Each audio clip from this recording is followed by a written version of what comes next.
Presyo ng karneng baboy, baka, manok, bumaba na rin sa La Huerta Public Market. Nandun si Giselle Recoport, RH15. Giselle, good morning.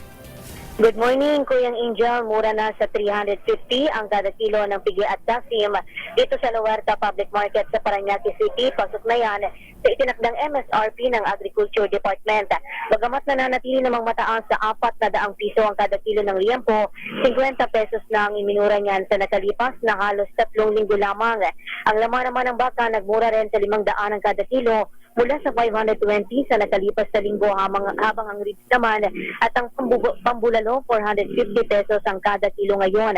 Ang whole chicken bumaba rin ang presyo sa 170 kada kilo mula 190 pesos habang ang pakpak 210 ang kada kilo.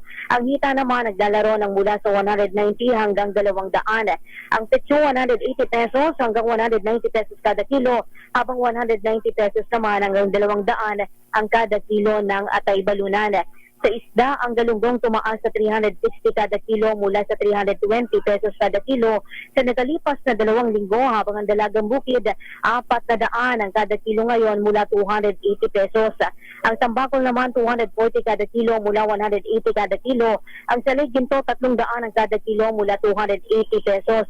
Ang tulingan mahal din sa 260 pesos kada kilo mula 250 kada kilo habang ang sapsap tumaas din sa 400 kada kilo mula 380 pesos. Nagkapako naman ang presyo ng tilapia sa 160 kada kilo. Gayon